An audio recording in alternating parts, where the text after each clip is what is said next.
foster a more interactive space amongst each other.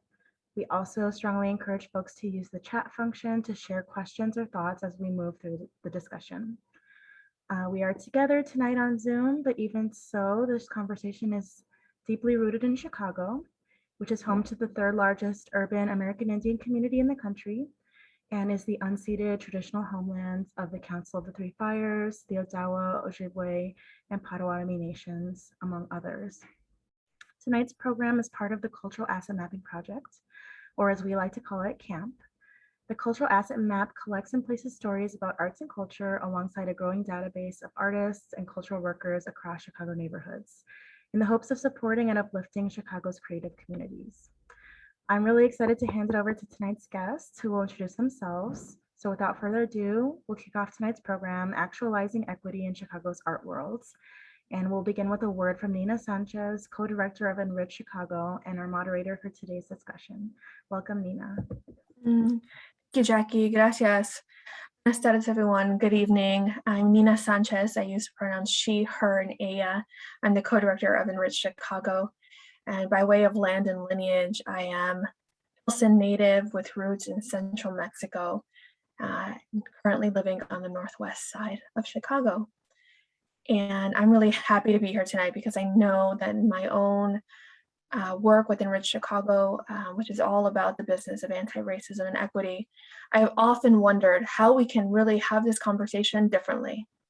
How can we have a conversation about anti-racism and equity such that we are not unwittingly centering white institutions and white people, but that we are embarking on a project of anti-racism and equity that has at its core voices and lived experiences and leadership of people who have been impacted and marginalized by systemic racism and oppression. And for that reason, CAMP Project and the work that CAMP and Free Street Theater have been doing has been so exciting to follow and be a witness to, and to support in whatever small way I can. I'm going to pause there just to check with Jackie because I want to know if I should keep going or if I should invite our panelists to introduce themselves, or if I can go ahead and set up a little bit for what we're about to hear. However you feel, Nina. Okay. Well, I'll keep going, and I'm going to hand it over so you all can do your thing and really take us where we need to be. I really do see the CAMP project and the work of Free Street Theater as such a monumental gift. Right? Their combined efforts and approaches to amplifying marginalized and overlooked communities and voices across the Alana and BIPOC spectrum are at their core decolonizing research methodologies, right? And they're decolonizing what research can offer us, not through the lens of individualistic extraction of knowledge that then becomes coded by white supremacy and hegemonic lenses, but rather one that is disrupting the dynamics of power, right? Just disrupting those dynamics that have historically framed the research relationship. That is to say, the project of colonization as it becomes implemented through the act of researching or studying communities. That's exploitative, distorts, and further marginalizes people who are being held outside of the center. So the knowledge I think that CAMP and Free Street are sharing today are more than a didactic set of learnings and recommendations, right? The knowledge they're sharing with us today, I think, will affirm what many of us already know to be true by virtue of our lived experience. And they're going to do that in a wide open, expansive way that can lead to substantive changes in how we do life together and how we make art together and how we be together. Okay. So what we're really witnessing today is the possibility of a third space, okay? What Gloria Zandua calls a border space, okay? A space where we can dispense with the idea of any singular center to fully actualize equity and our own humanity. So with that, I will turn it over to Karla and Coya for their introductions. Thank you all for being here. Hi, friends. All right. My name is Coya. I'm the Artistic Director of Free Street Theater. And I'm Karla Estela Rivera, and I have the honor of being the Executive Director at Free Street Theater. Great. And so before we jump into discussion, we wanted to start with a little game. And so it would be great. I promise we're not really, when we say game, we don't mean like a theater game, but a little activity to get us back in our bodies. So if you don't mind coming on camera, it'll be more fun for everyone if you do, because we're going to do just the tiniest little something we call party pants. We're going to skip rant pants today. That's usually the mirror of party pants. So we're just going to celebrate. So what we're going to do is like have like a 2-second dance party if your answer to a question is yes. So we'll start really easily. Are you in a Zoom about cultural asset mapping? Let's see this party. We all are. There we go. Yes, yes, yes. Great.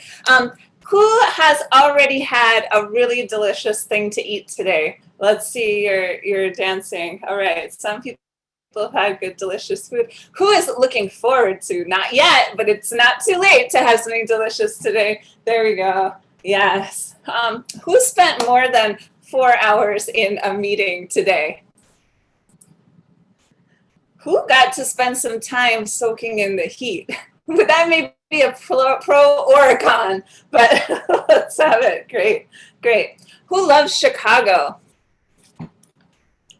Great. All right. So that's a little party. We like to start everything with some dancing. I hand it to Karla, who's going to ask you a question for the chat. Yeah. So this question that I'm going to put forth in the chat is one that was really central to our process when we were doing this cultural asset mapping work and collecting data. So in the chat, I would love for all of you to share with us what was one of the most affirming cultural experiences that you have had? And I mean, this is you getting in the Wayback Machine, right? It doesn't have to be this year. Well, probably not this year if we're really talking real, but like in the Wayback Machine, what was the moment that was the most culturally affirming for you? What was that like? What did you think about the senses? Think about how you felt not only in that moment, but also kind of in your heart, and why was it culturally affirming? You can take a moment to think about it, but we would love for you to share a little bit about that experience in the chat with us today.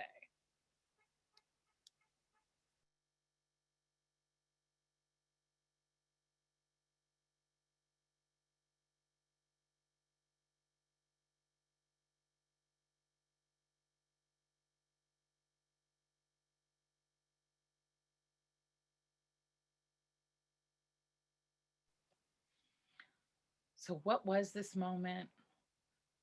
Why was it affirming for you? How did you feel? What did you see, taste, smell, hear?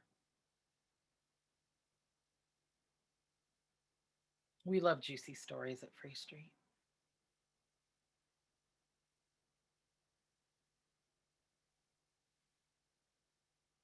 We'll give you all about a minute to push that out there. No pressure.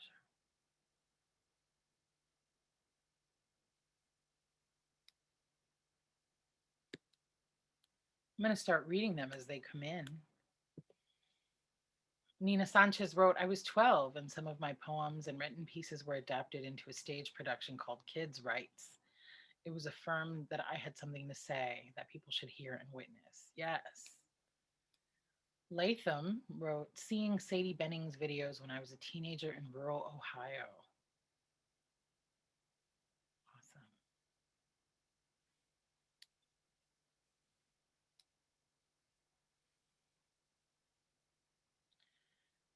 Brian writes, New Orleans, visiting a port town and smelling the water was reminiscent. Ooh, they're all coming through. Hold on. I lost my place. The water was reminiscent of the Arabian Sea and Mangalore, India, where I grew up. Lovely. Entering the traditional Temazcal in Salapa. I hope I said that correct. I'm Puerto Rican.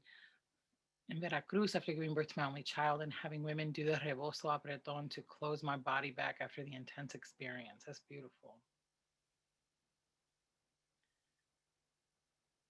And these stories are all coming in really lovely ways. Thank you all so much. please continue to share these. And as we're shifting to this piece, Coya, should I go ahead and start asking the next question? Great. So now we want y'all to go back in the Wayback Machine and think about the cultural experience that was the least affirming for you. Where were you? When were you? What was that experience? How did it make you feel? Think about the senses, engage those things, and share that with us. And we'll give you a minute.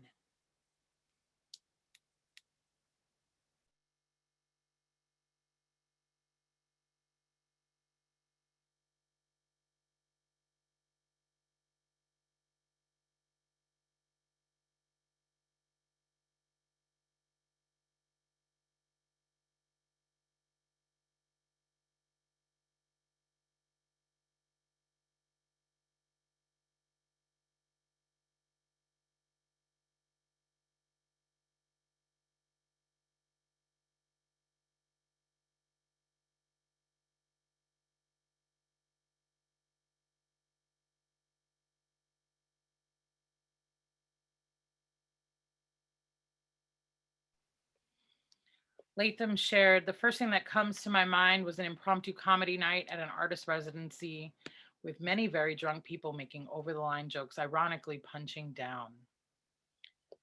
The least affirming was going to an all-white school growing up and not seeing myself reflected in anything I did. Coya writes, being at a Latino theater festival hosted by a regional theater, which was a PWI, predominantly white institution, having my party being asked to be sure to turn off our phones 4 times before the show even started. Erin Harkey wrote, I was working for the LA Opera, bored to bits the whole time. And I encourage you all to continue to share these stories. I think these stories are really, these were not only just to collect information, but these moments were super key for us and key for the folks that we engaged in these workshops to not only think about the things that made them feel good or not so affirmed, but also where were these events happening and how were these events taking place, which through those conversations, we were able to spark further discussion and really just kind of a further fountain of not only what's happening within communities, but also how do we dream collectively about what can happen in communities that can continue to affirm and tell our story and allow us to be the credible messengers from our communities that we need to be. And with that, I'm going to hand it back over to Coya. And as we're getting into the slideshow here, I'll say that even like what you might notice in the chat is what we started to notice as well, that when you ask people about like the affirming, really positive, like I loved this, so often it's community made or places where it's pretty informal, like you're allowed to just like roll in with your family, your picnic basket to be there. And then the places that don't feel affirming are not built for you and your community. And you feel that in the way that it's structured, and this aligns with it. So we're Free Street Theater. Latham, we can go to the next slide. And again, we just wanted to tell you a bunch of times that we're Free Street Theater and we are talking about actualizing equity in Chicago. So we can go to the next slide as well. So Free Street was founded in 1969.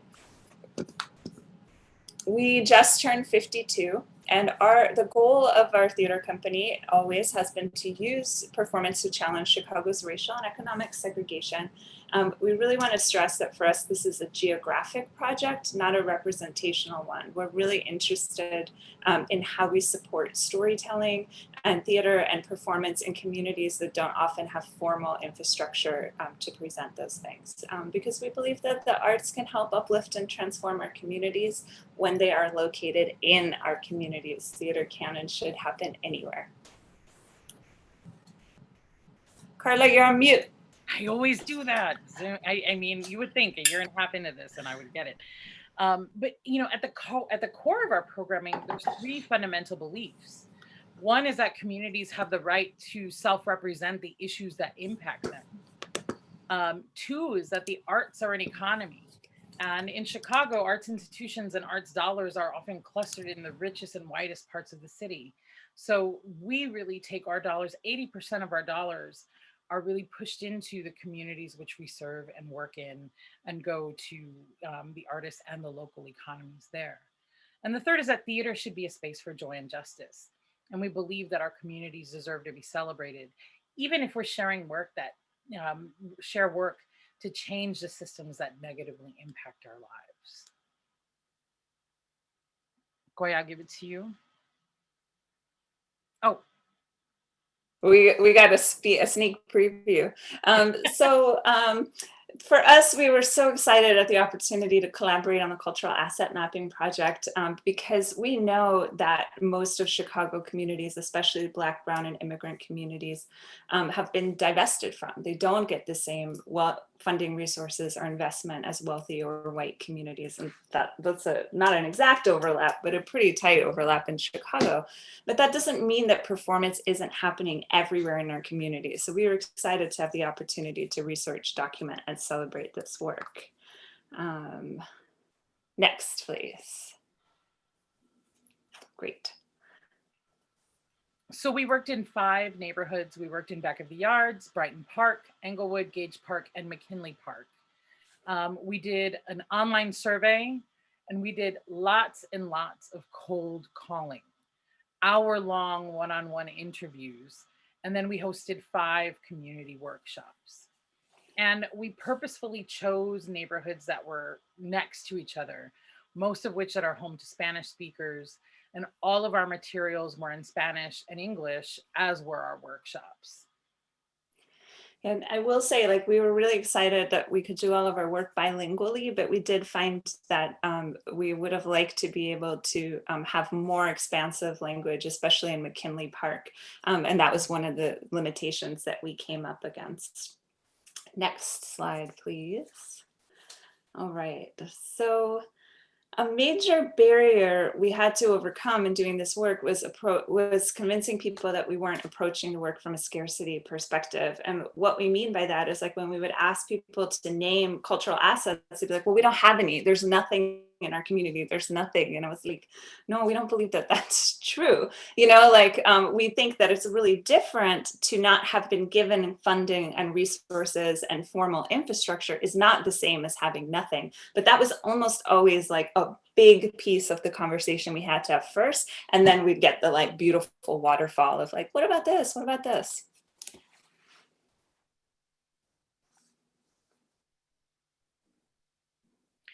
And folks were also skeptical about how the information would be used. There wasn't a lot of faith that participating in this project would result in any change at the neighborhood level. And we can't guarantee that anyone else will do anything, but our goal is to share back everything. And Coya will tell you a little bit more about how we're sharing that work out. Next, please.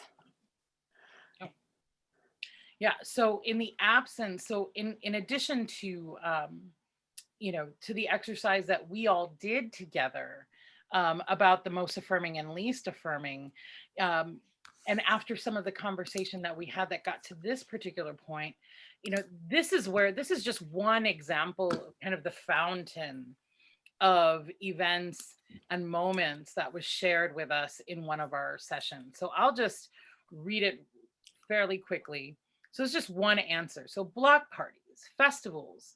My favorite intersections of gathering are 47th and Western, the parking lot of El Güero on Archer in California, as well as the one on 47th Street, churches, Kelly Park, McKinley Park, Cornell Park, Gage Park. So all of the parks. Sika was about to open. Bochos has made an effort to host pop-up shops during COVID that are socially distant and had pre-COVID events as well. So we got our schools, Shields Elementary, Kelly High School. De Nuez is also a coffee shop that is new. Back of the Yards Coffee Shop is the main place to host artist events. Daisy's Salon and the barbershop next door near California and Archer is a place of gathering. The McDonald's near Archer and Western, the Laundromat, Falco's Pizza, Swaporama. So just all of these places in just one answer became just such a wealth of information for how our communities were thinking about where cultural moments actually happen. Next one, please. So what we know is that our communities are assets. You know, one of the things that we found is like, if we just ask like, where's theater happening? People would say nowhere. But when we say, where's the best storytelling? Where are the best gossips? Where are the best jokers? You know, then we start to get this panoply of things. People are making beautiful work.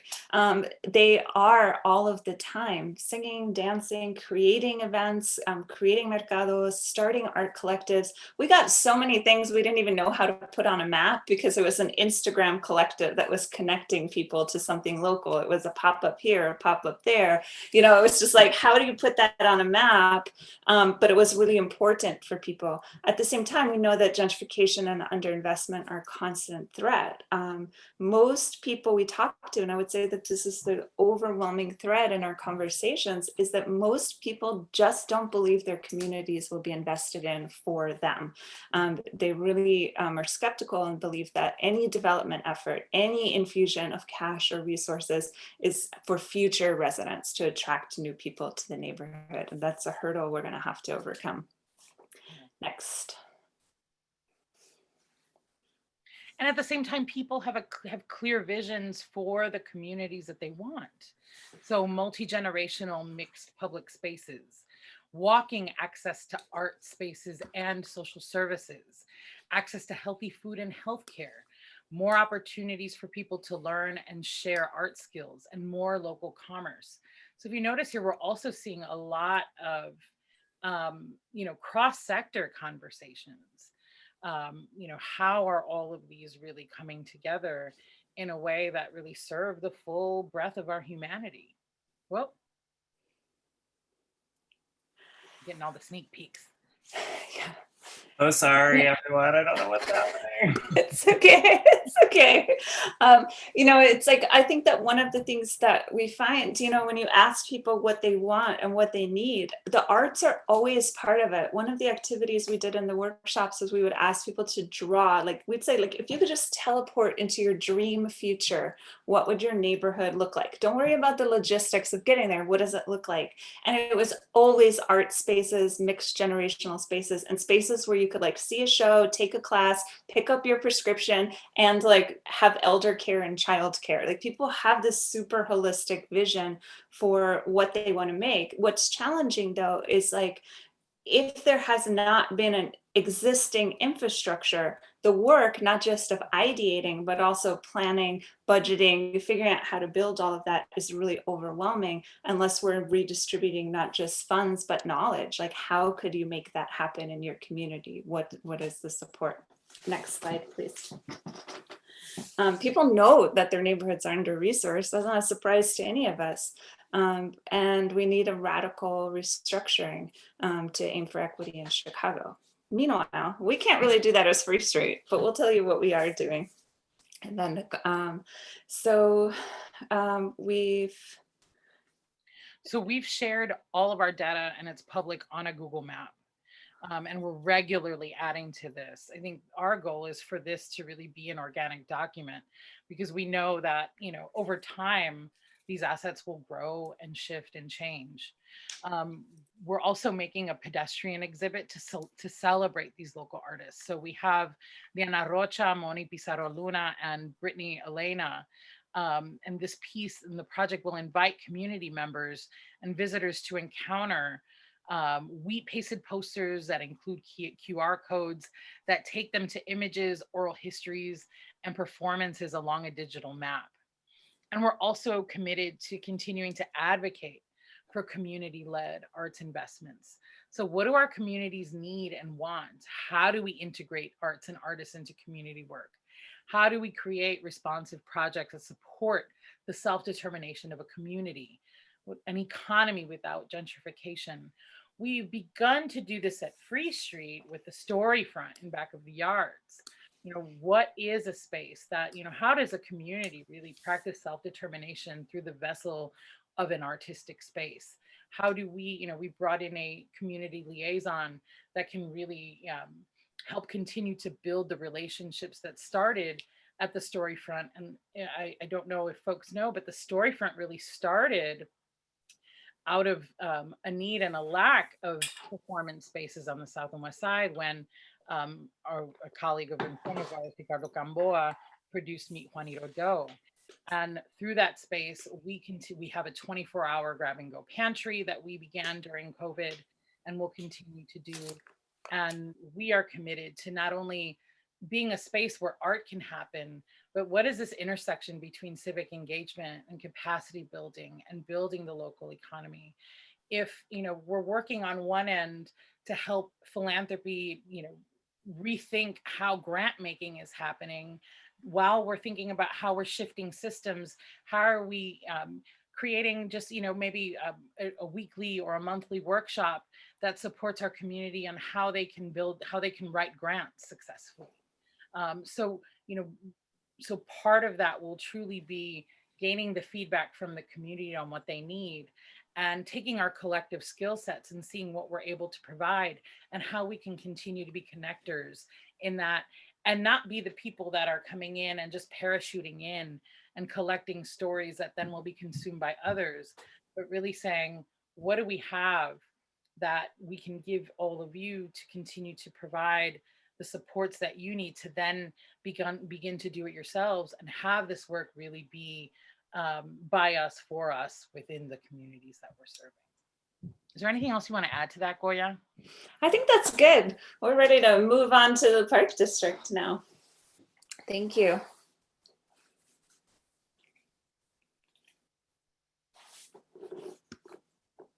Shall I just go ahead? Okay, cool. Yeah, thank you so much, Karla and Coya. It's really interesting to hear the kind of feedback that you got from your end through the work that you're doing. I think a lot of it really overlaps with the feedback that we heard and the kind of also storytelling experiences that we had. I'll introduce myself first. My name is Sara. I'm a designer and a printmaker. My pronouns are she, her. And I was hired as a data evaluation consultant to assess user engagement with the CAMP tools, as well as to host a series of focus groups alongside Craig Stevenson with Alana and BIPOC artists and cultural workers, in which we discussed their struggles and their needs, discussed the assets of the arts landscape in Chicago. And we also brainstormed the possibility of creating mutual aid networks to better support artists and cultural workers. We hosted 10 focus groups in total, and these centered around a range of practices. These include performance art, theater, technical theater, music, writing and poetry, visual arts, social practice, and urbanism, as well as one group dedicated to immigrant artists and another to artist networks. So since we only have a brief amount of time today, I would like to focus on the feedback that we got while hosting these focus groups, because we just had a lot of very fruitful conversations, and I think that they can really help us in thinking about how to achieve equity goals in the arts. So we came out with about 7 key concerns for that the artists and cultural workers raised during each session. I will talk about these in detail, but just to list them out, they were funding, access to spaces, having cultural organizations that were sustainable and that endured over a long period of time, the ability to forge connections between artists and communities, have access to professional development resources and access to social services and welfare benefits, as well as having better relations with the Chicago Park District and DCASE as artists who want to execute, for example, public art projects and use the parks. So in terms of funding, an overwhelming majority of participants expressed difficulty with finding adequate funding and receiving fair compensation for their labor. We heard both about difficulties of paying rent and living expenses and just being able to survive as professional artists, but also difficulties in funding artistic projects and having to pay out of pocket to achieve certain projects that the artists wanted to achieve. So we're really hoping to encourage the creation of stipends that span the range of entire projects from conception to completion, because one of the issues that artists raised was that, you know, you might get funded to put on a performance, but you're not funded for all the time that it takes to ideate for a performance, or the time that it takes to practice and hold together sessions and pay collaborators and such. We also would like to encourage the creation of grants with simplified application processes. And I say this because one of the responses that we heard from artists was that a lot of grants are kind of difficult. It's difficult to kind of penetrate the language that grants need to be written in. You know, they have very particular specifications maybe that not a lot of artists are aware of or know how to navigate. And so there was this perception that kind of grant writing was a difficult thing, and that it was difficult for many artists to get grants. We also heard from immigrant artists that a lot of grants are conditional upon immigration status. And so this was a real struggle for people who were undocumented or had certain visa restrictions on working in the US. So we're really interested in finding ways to provide grants that are unconditional upon immigration status, if possible, to help immigrant artists as well. And another very interesting idea that came up while talking about funding was the creation of community juries in order to decide who gets funded. And this relates to, I think the idea that Karla was illustrating about having it be the communities who decide what kind of art is in their communities, what gets shown, and not just always being subject to this top-down position that artists are put in vis-a-vis their relationship to institutions and funding institutions. Community juries obviously also can economically empower community members by making them paid jurors that get to decide on what kind of work gets to be put on in their communities. So that was, I thought, a very interesting idea. The second issue that we heard a lot about was having access to arts and community spaces. This was a concern for artists from several fields. We did hear about a lot of artists, for example, putting on performances in schools or in parks, but a lot of artists expressed interest in having dedicated spaces that would respond specifically to the needs that they had. So the types of spaces that they require would be reflective of their disciplinary specialization. So spaces for rehearsal and performance, for performance artists or musicians, that would be also safe spaces for them to be able to navigate in and to use, because I guess, for example, one of the concerns that dancers raise was that they often end up performing in spaces that are not actually physically safe for them to perform in, because they're put in these situations where they need to perform in spaces that are not catered to dance. So I think it's very important that the spaces are specifically catered to the type of art that is being practiced. And this also goes for designers who need spaces for ideation and also for production of their work.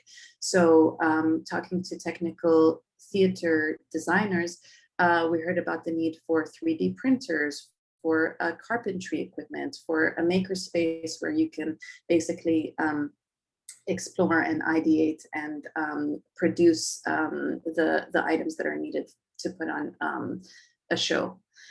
As well as alleviating rent costs for artists, these spaces would also provide a place for community gathering, for mentorship, and for collaboration.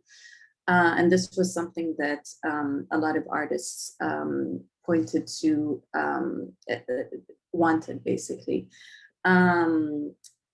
Another thing that also I would like to note with relation to spaces is, of course, accessibility issues should be taken into account, and this was kind of pointed to in Coya and Karla's presentation, these spaces should be placed in several different neighborhoods so that they're easily accessible for people living in different neighborhoods, easily accessible through public transportation methods, and also, of course, have free entry and facilities, just to lower the barriers.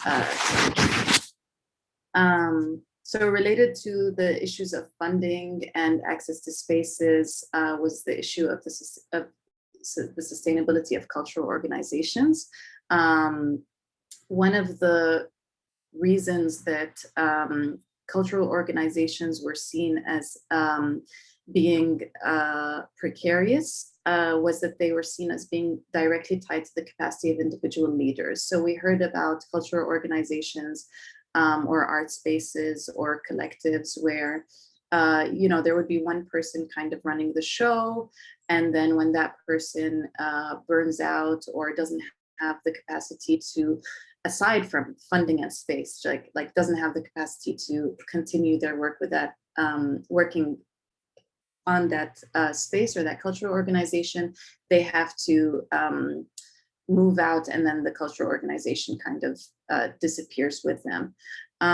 So a lot of artists that we spoke to were keen about community-run spaces and about having intergenerational communication between well-seasoned artists and cultural workers and emerging artists and youth who could then take on the roles that those people who are running the spaces perform, so that there wouldn't just be this level of precarity on the level of management. So related to that is an interest in camp specifically as a vehicle for connecting artists to each other and to Chicago communities. One of the questions that we had in our focus groups was how the camp tools could be used to connect artists and communities, and also what kind of user visions the participants had for camp tools. And a lot of the participants talked about having a desire for mentorship, for collaboration, and for co-working, as well as having a desire to kind of build and sustain mutual aid networks. But what they want is to be connected to other artists, to other interested parties, to funders and collaborators and such. And so supporting mutual aid networks through the provision of public and private funds would also alleviate a lot of the difficulties that we're talking about. And people are ready to do it. People are ready to engage in these kinds of collectives, and they already do. We heard a lot about informal mutual aid networks that already exist, but that just do not have the backing of public funding or the backing of a network like CAMP that allows for a connection between communities and different parties. Another and also related point was that we saw a strong interest in informative resources for professional development. And we talked a lot about a range of tools and a range of ways to make accessible these kinds of resources for professional development, whether it's to emerging artists or even younger artists that are in high school that maybe want to get an idea of what it's like to be an artist and how to professionalize.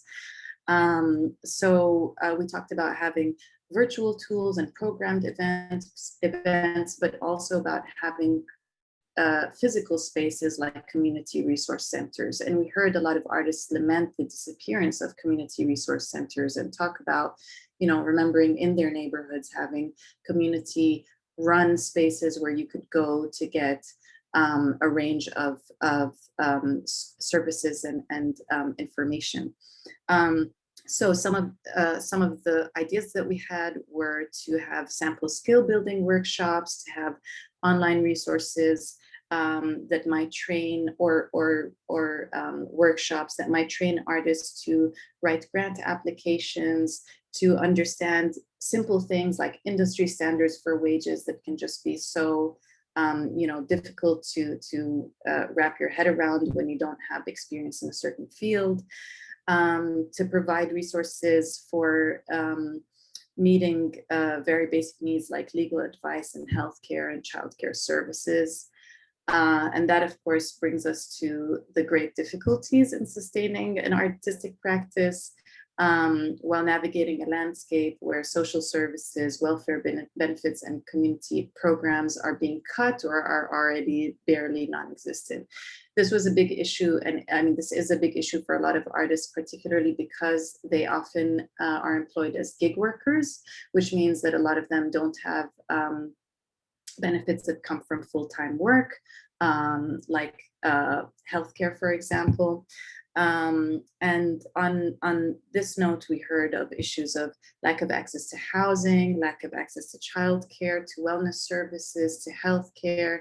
These were all cited as obstacles, not just to living a decent life, but also to having, being able to have a creative practice. So obviously public funds for gig workers would be, and for artists would be a welcome answer to this problem. But I think another interesting kind of idea that came up that we heard was for institutions to pool together and aggregate part-time employment opportunities into full-time positions. So for example, you're working for institution A and institution B, 3 days a week and 2 days a week. Well, these institutions could talk to each other and create a kind of package whereby that is considered full-time work, and they could share the responsibility of providing welfare benefits to the artists that they employ. This is just an example. This is one of, I guess, many examples of very interesting ideas that we heard come up during these sessions. And it kind of, I think, points to what can happen when you open up the floor to these conversations and really kind of, allow people who are in these situations to speak and to think together about developing solutions. So of course, we also want to encourage supporting community building projects and cultural initiatives in line with the fact that community programs are dwindling. And then the last point that I wanted to raise, we heard about artists really being interested in forging deeper relations with Chicago Park District and DCASE. And this was pretty exciting for me, at least, because we are obviously now in direct conversation.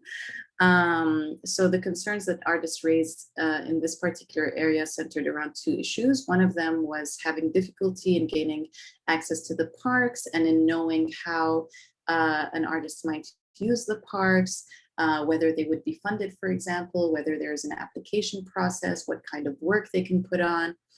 And the other issue was feeling that that DCASE office locations were relatively remote to artists who were living outside of the Loop area.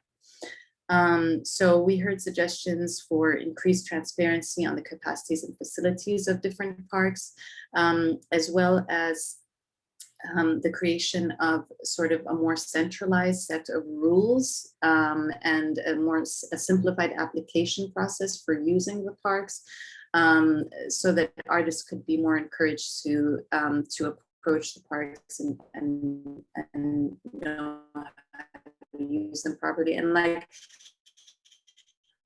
I'll say that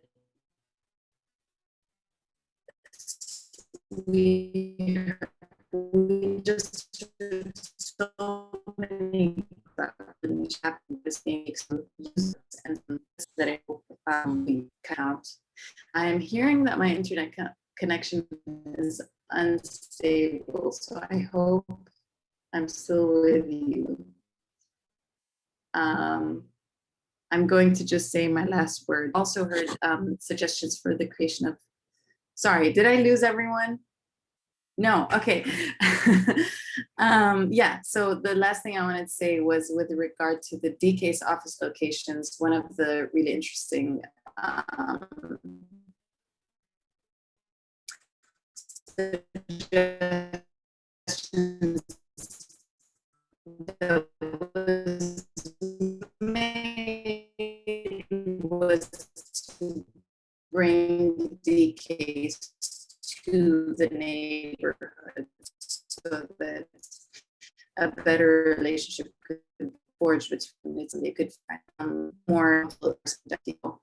There are a lot more groups trying to talk about it.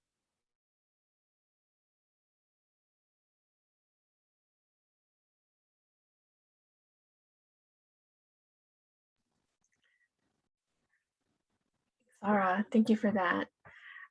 I think we got the essence of the last piece of what you just shared. It's a lot of rich information we just heard from our friends at Free Street and from Sara, and the amazing, really expansive work that has been done over the past, gosh, almost, it's been at least a year, right, Latham? Right. So let's just pause. Well, take a deep breath and let it out slower than you took it in.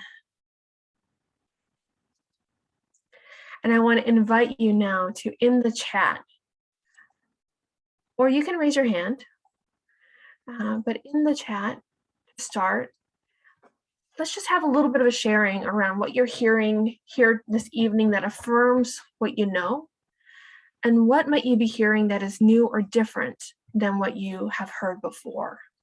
What is popping out for you so far tonight? And then we'll turn to Deb at League of Chicago Theaters and to Erin Harkey over at DCASE to hear a little bit about how they're taking in this data for their own institutions and organizations.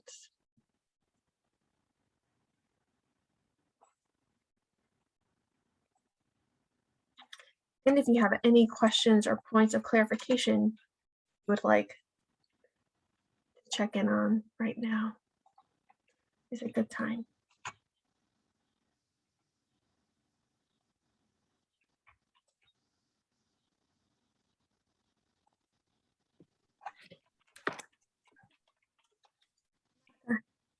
See your hand up. How are you? I'm fine, thank you. I'm really impressed with some of the template that you have in terms of pushing forward this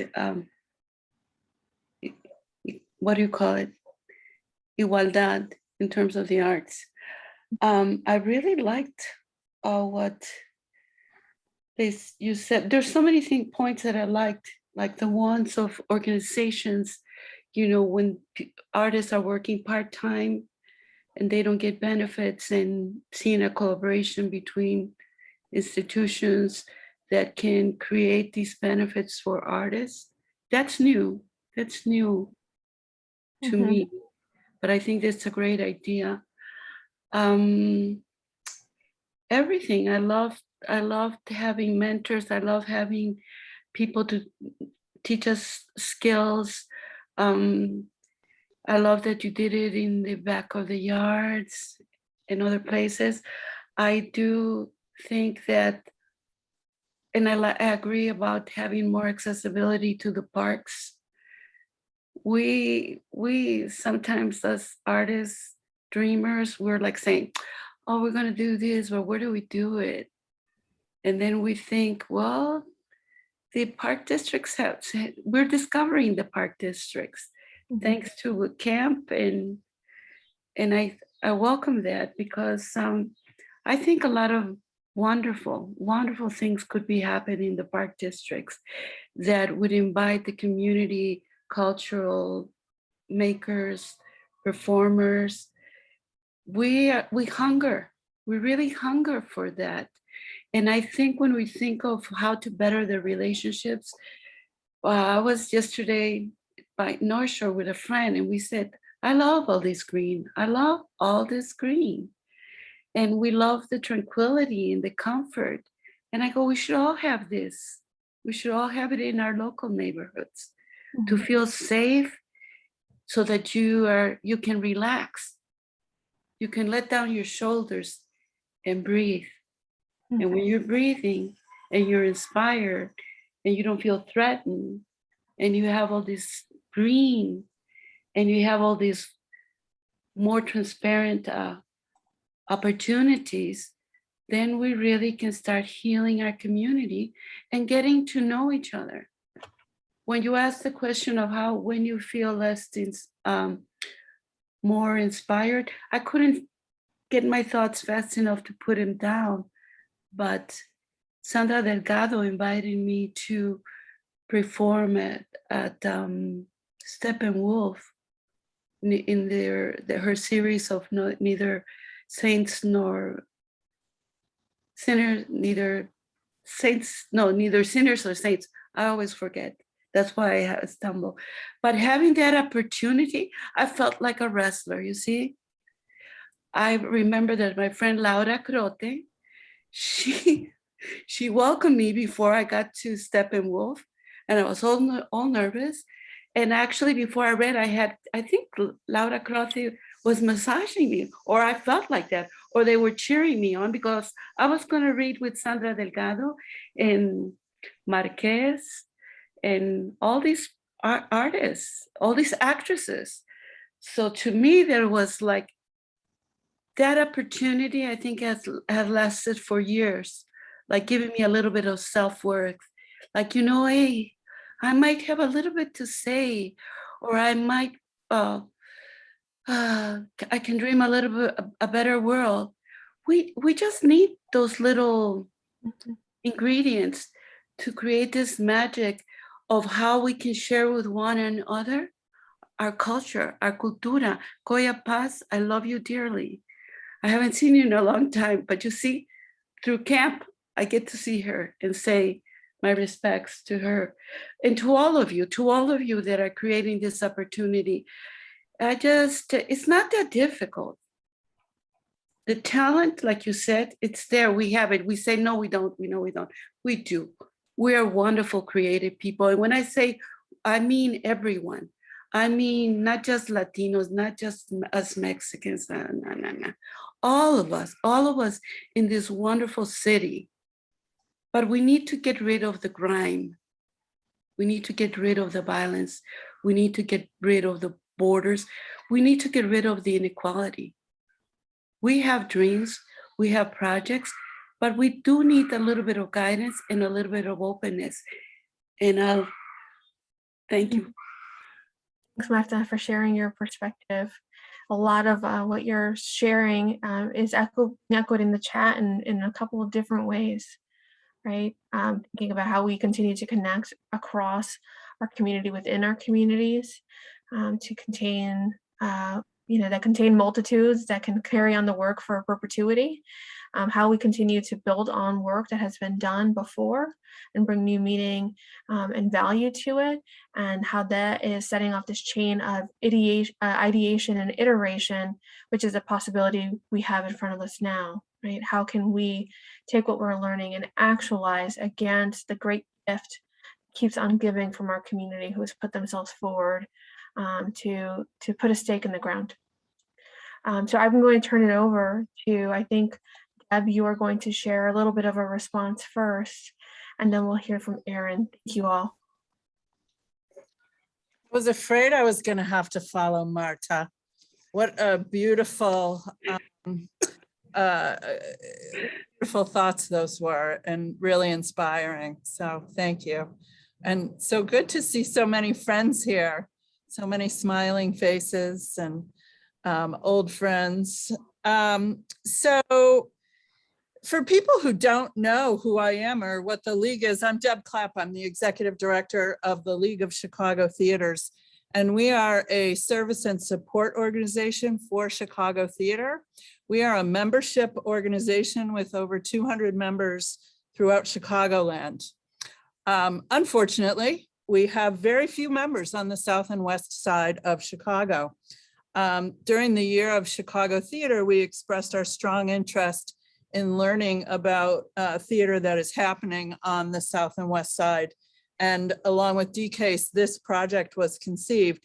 Our interest is really in how we can serve what is happening, not to move theaters down to the South and West Side, but to really understand what's happening on the South and West Side and learn how we can lift that up.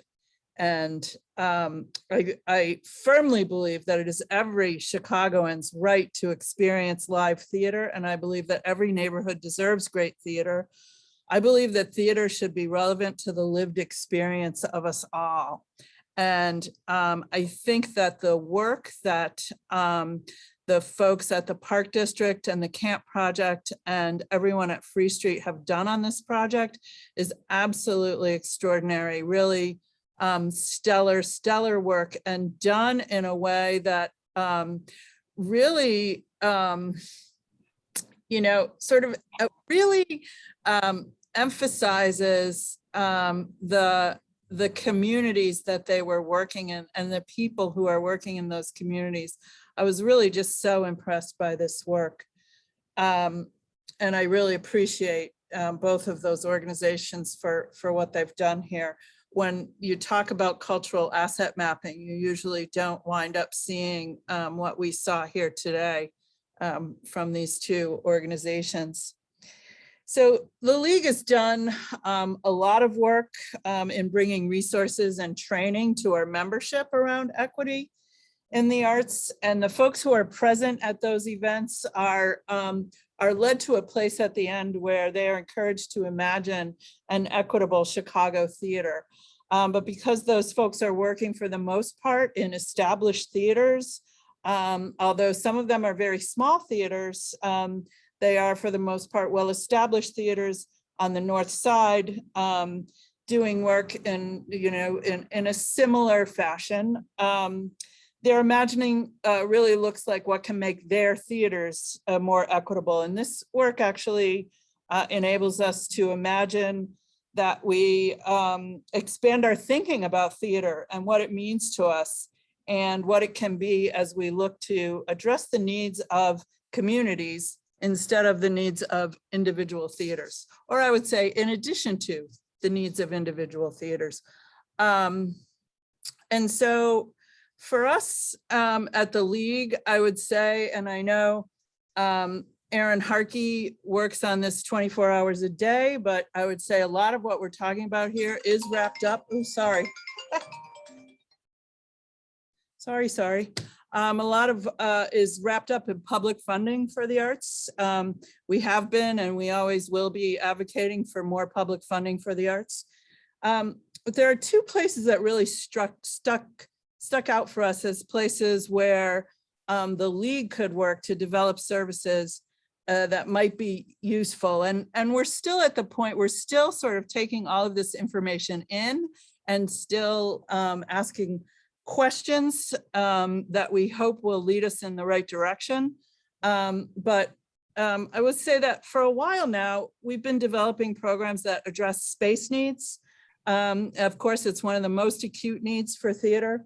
Affordable, appropriate space is in short supply. And I think that was the, when Sara was giving her report, I think that was the first time I heard that artists were talking about performing in spaces that were unsafe and not appropriate to their art form. So really want to hold up that idea that we need appropriate spaces, and theater really is an art form that requires just three things: collaboration, a space, and an audience. We learned from this work that that there is a need both for state-of-the-art performance space as well as rehearsal and community spaces.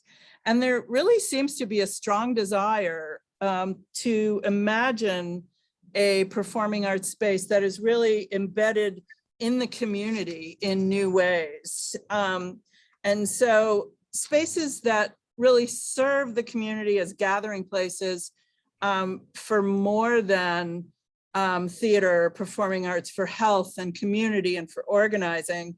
And I believe that these kinds of spaces are actually the future of theater in our city, places that are integral to the building and sustainability of a community. We also heard a lot about gentrification and disinvestment, and I'm gonna, this is an actual quote from the camp report, that there are key factors in the disappearance of spaces for community gathering and creative production. And that gave me really a lot of food for thought, as commercial investment generally does bring gentrification, right? And so the big question is, how does a community develop this kind of space that really serves the true needs of the community? And what entities need to be brought together to imagine these spaces and the funding necessary for such a project without looking to a capitalist model? And I understand from one of our recent conversations that there actually are models of building these types of spaces in other cities. And how is such a space sustainable? I think I saw in the chat, you know, there was something about community, that there are community spaces and community gardens that simply don't have the resources to do the things that they could do. So we will be working to understand these issues, and to most specifically the issue of how do you create spaces that are designed by and for the communities and for their specific needs, right? So you know, even thinking that, you know, a space in McKinley Park might not be the same space in back of the yards, right? Because that's not what the community needs there. So how do you create those spaces, and how do you plan them, and how do you sustain them? And how do we grow and encourage artists while not gentrifying the community, right? Because I think that's a huge, you know, I have heard that this is a huge and an important issue, is that the artists then bring this commercial development, right? So how do we avoid that happening? The other issue that we found especially relevant for our work is the issue around leadership and sustainability.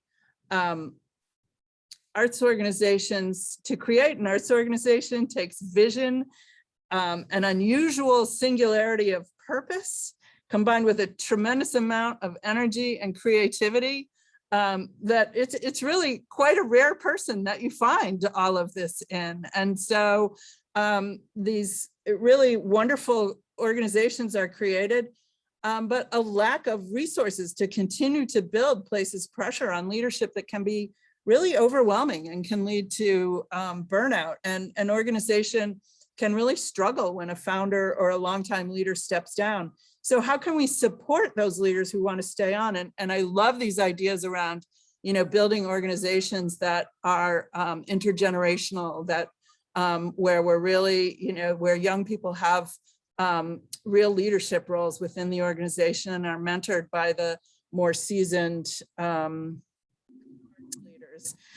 And how can we support those leaders who want to stay, but who are feeling that it's really too much? And how can we support new leaders? How can we bring new leaders into some of these organizations? And I think a lot of that, you know, it really does, you know, and it's been said quite a few times, it comes down to a lack of resources.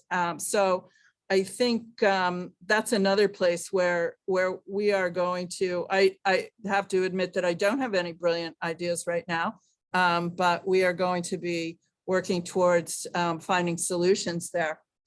And so that's really in terms of like visioning, you know, from this, taking this work and visioning a future for the League. I think that's really what we're looking at right now. There's so many more things that we could build on, I think, talking about, technical theater, right? There's so, like, I feel like there's a lack of, I don't feel like, Sara told us that there's a lack of training for folks who want to go into technical theater. And we've talked, I've talked in other conversations around, there's really only one path into technical theater, and that's through a college degree program. And could there be more training in the technical theater professions that don't necessarily go through a college degree program? So I feel like there's a lot there that we can work on, but once again, the work is tremendously exciting to me, and I so appreciate everyone's work, and DCASE and Park District and Free Street. Thank you so much for everything that you've done, and really looking forward to doing more.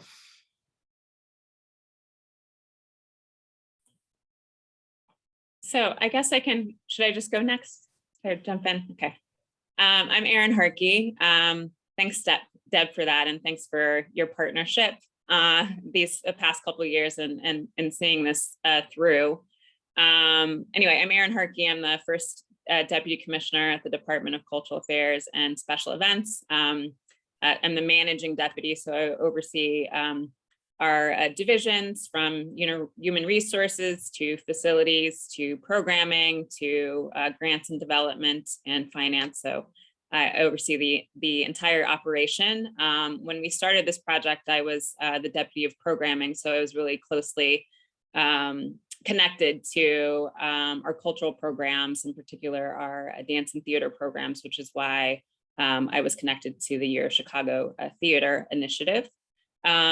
We started, this project in a kind of vastly different place, or seemingly vastly different place than where we are today, or at least I think our priorities may be a bit different. And I want to just extend a thanks to Free Street and also the folks at the Park District for,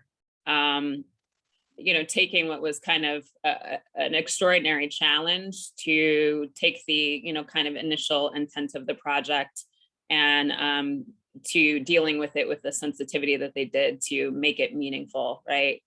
Given everything that we've been through. So, we certainly did start this project, thinking about identifying, I think, to Deb's statements, theater and performance based assets on the south and the west sides of the city.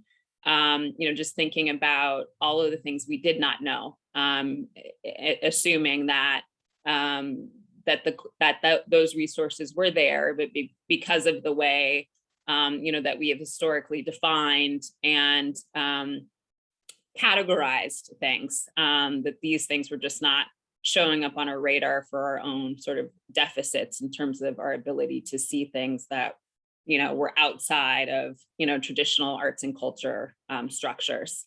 I'm happy to see that kind of spirit, right, has, evolved to include, theater and performance-based practices, but is also grown, right, to absorb a lot of creative practices, acknowledging, right, that in community and culture is, defined, by its expansiveness, not its limitation, and the way that people, interact and create, especially in our communities, is often, multi-layered and situation driven. And so I think the opportunity to try to expand and take what community and people have offered, I think has really resulted in as something very rich and very powerful. So I just want to thank everybody for what you've been able to uncover through these asset mapping projects. I think, to that end, I think the use, what resonated with me, I think both of the organizations kind of centered on this definition of storyteller as a way to kind of connect, right, with how people might be defining their own practice. And I noticed that both of you use that language as a way to kind of be be inclusive. And I think that's a really beautiful way to capture all the things that artists and creatives are doing in our communities. And I definitely see, right, that that line to the original intent of this project, which was, about performance and theater, and about the act, right, of being an artist as a sort of performance, no matter, what kind of discipline it is that you are, participating in. So I just wanted to highlight that. I think one of the things, the question, the prompt for us was like, what do you plan on doing with this data? And I think, what's powerful to me, especially I think with the CAMP project and also with the kind of resources that Free Street has created, is that they really have, created a data set that is not just about what DCASE will do with it or what the league will do with it, but is a data set that I think can continue to evolve and continue to build upon itself, that will be as much a resource to us in developing, policy and program recommendations as it hopefully will be to our creative community and to communities in general, right? And the ability to, find artists or find community programs through these resources, I think is going to be, really instrumental in helping to inform how, cultural development happens in our neighborhoods going forward, especially as we think about building cultural capital in parks through the new capital program that's going to be happening with the Park District Cultural Centers, or about how we're going to, expand or develop resources for artists in neighborhoods alongside community and sort of economic development programs. Just having that resource, I think, to access that information is going to be really helpful to making sure that artists and organizations in the neighborhoods where, resources are emerging can immediately kind of be brought to the table to help lead and shape that visioning process. I think, some of the recommendations that we see emerging are things that we hear a lot about. And I think it's interesting because one of the things that's hard is that communities want to know what's happening with the data because they get asked frequently, like the same questions. And I think that's valid. And I think one of the things that I see on the other end of it is that we hear a lot of the same responses or recommendations, even if we ask a different question at the beginning, right? And to me, that means a lot, right? Because the answers are the answers. And no matter what question you ask at the front, people still need kind of the same things. We need access to affordable space. We need access to funding without, extreme unnecessary barriers to that funding. We need programs and resources that respect and honor artists and other creative workers as workers. And I think, you mentioned the kind woman that was on before said something about that being new to her, that idea that there is a creative workforce, right, that needs workforce supports. And I think that is a kind of new, Martha, thank you. That is a new and I think emerging idea for all of us that is been somewhat driven by a collapse in workforce because of the pandemic. That we are now seeing that there's a certain kind of network of supports that we need to put in place to protect creative workers. And some of that is specific, right, to creative practice. You need access to affordable space and things of that nature. But some of that is just the things that all of us need, right, which is access to transportation and affordable housing and portable benefits. And those are things that we can both advocate for as artists and creatives and cultural workers, but also things that we need to connect to broader conversations about gig and kind of workforce economy and ensuring that all workers have those kinds of protections.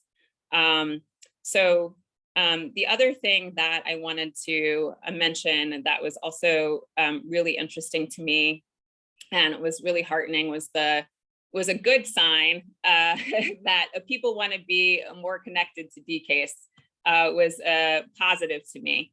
And it's something that I've been, thinking a lot about, not only in the kind of decentralization of our resources, right? Making sure that we're funding organizations and cultural programs outside of the downtown area, but in the physical presence of our staffs and teams in neighborhoods to work in closer partnership with the organizations that are there. That happens throughout government. There are lots of, agencies that have presences in other neighborhoods or field offices or that kind of thing. But just thinking about how we can be more physically present in communities is something that I think we're also really interested in exploring. I just want to highlight a couple of other kind of quick things that we're working on that I think align with some of the recommendations that we heard tonight. One is the development of public cultural infrastructure. I mentioned briefly that we are working in close partnership with the Park District to rehabilitate cultural centers in neighborhoods. It's a $40 million investment so far. It is super important that as we, invest that amount of money, that we do so with the intention to prioritize cultural use of those spaces. And so that's something that we've been working on. The expansion of public infrastructure, cultural infrastructure, also extends to our libraries.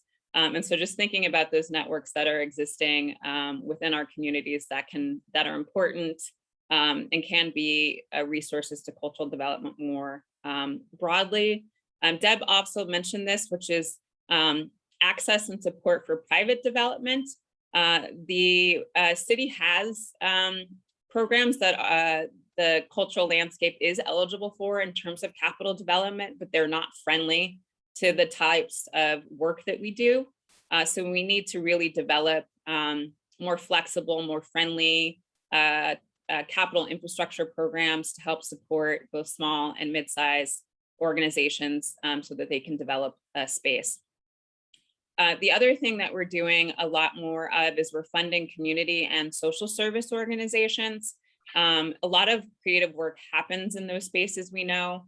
You don't need to have a traditional arts and culture organization to have a dynamic art program.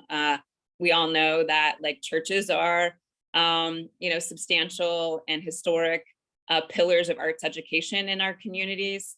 We can fund that stuff too, right? So we need to think more broadly about what is an eligible organization, and we're doing some work in that area.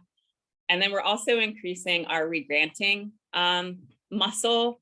There's always going to be an application for public funds. That's not something that we're going to be able to get rid of. You don't want government agencies giving out money without transparency. That wouldn't be a good thing.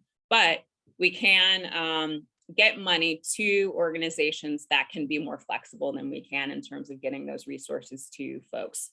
So we're trying to kind of really build our muscle in thinking about regranting so that we can get the money to cultural organizations and organizations that can work on the local level to make decisions that meet the needs of their communities.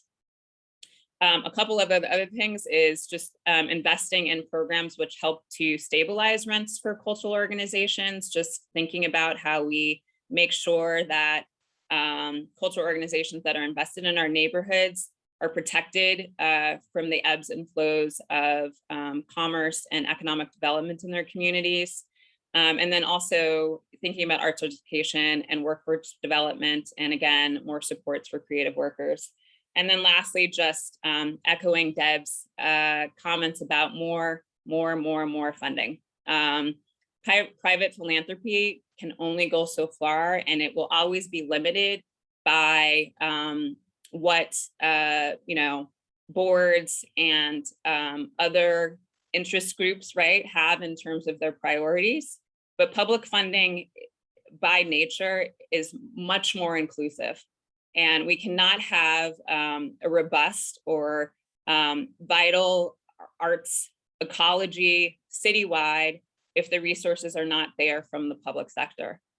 So we're committed to increasing those resources so that we can ensure that there is enough public funding, right, to really make sure that artists and organizations in all of our communities can access those resources. So anyway, thanks again. I am overjoyed with the information that you've been able to develop. Really beautiful, important work that you've done. So thank you so much. Thank you, Erin and Deb. And once again, Coya and Karla and Sara for speaking on the findings and what we will do with those findings and those learnings. I know we're close to time here, but I think we would be remiss if we didn't pause for a moment here to invite in the chat a response to the following question for our audience. A year from now, how will we know we have been successful? A year from now, how might we imagine accountability across the arts and culture sector towards advancing some of the ideas and requests put forward in the Camp and Free Street publications? How will we know we're doing what we said we wanted to do?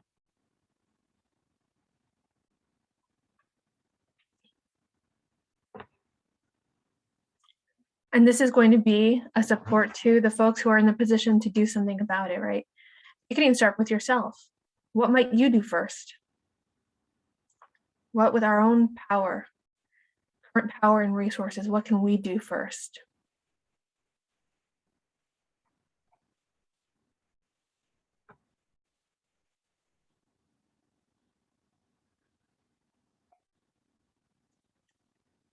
Thanks, Alicia. I see one suggestion in the chat about reinstating a cultural outreach program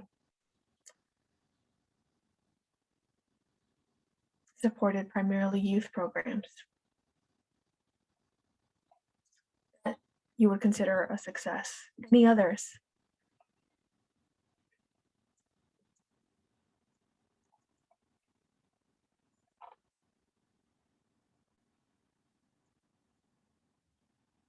How would you like to hear back from some of our presenters?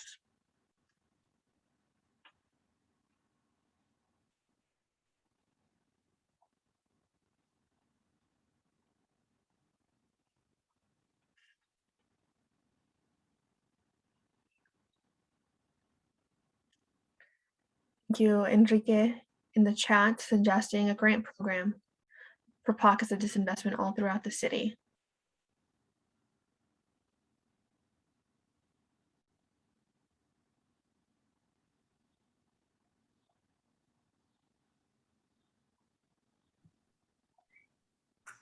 I'm stuck over here. Couldn't send the written message. You see, I need training. I get stuck easily. But what I wanted to say that I'm going to super date myself.